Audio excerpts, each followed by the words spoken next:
السلام عليكم مرة أخرى كيتجدد اللقاء بكم إن شاء الله. اليوم غادي نحضروا مع بعضنا عصير ديال الطاقة اللي صراحة كيخليك نشيطة وخفيفة شوية.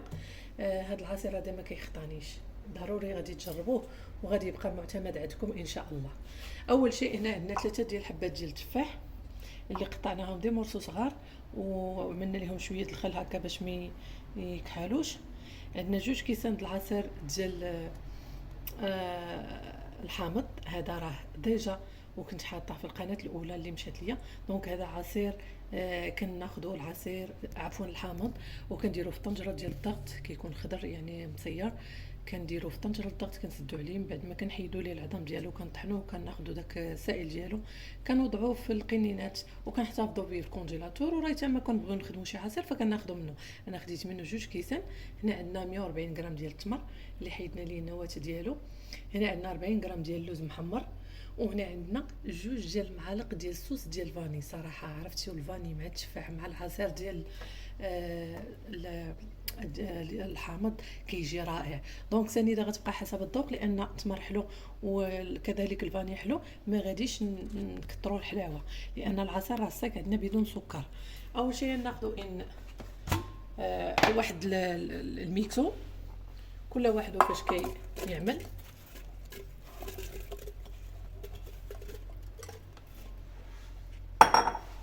غادي نضيف عليهم التمر، هو الاول التمر من طبيعه الحال راه نقي، وغنضيف عليهم هنا اللوز اللي تحمرنا وطحنا، وغادي نضيف عليهم واحد الكاس. هنا غادي نطحن هذا الشيء قبل ما نضيف هاد الاضافات. غادي نطحن، علاش ما بغيتش نكثر باش يطحن ليا كلشي وتمزج ليا.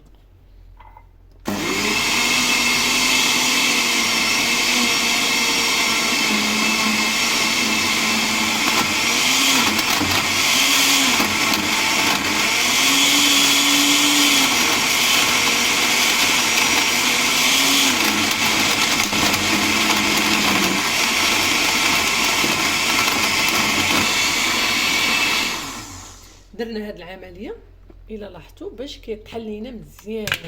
ها انتم غادي نوريكم هنا، يعني راه كيطحن مزيان، ما تخافوش.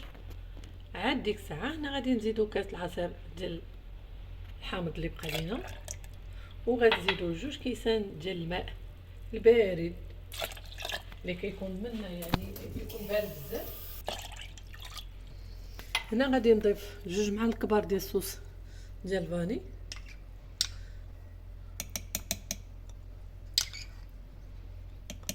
هذه راه غير معلقه صغيره، غادي نزيد 2 لانها حيت اصلا راه معبورين.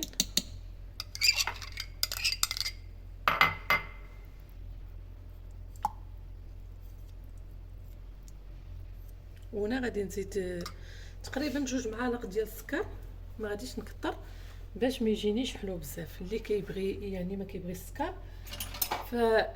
يتجنب كاع اضافه السكر.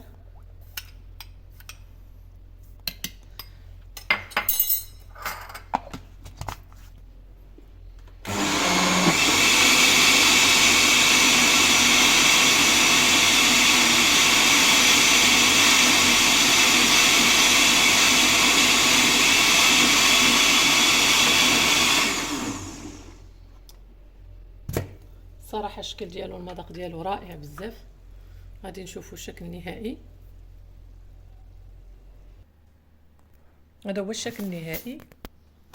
صدقوني الا قلت لكم شي حاجه ما نقولش لكم وحق الله العظيم الا اللذه رائع رائع بزاف. المهم نتوما غادي تجربوه وغادي تقولنا اشنو كاين. عصير رائع رائع بزاف بزاف بزاف. المهم ما تنساوش البنات بارطاج، خليو لنا التعليقات ديالكم. واخا كتشوفوا لي فيديو ما كتخليوش لا تعليقات لا لي لايك. المهم باش هكا نقدروا نستمروا ونوجدوا او نحضروا معكم وصفات اللي تكون في المتناول. ورمضان كريم.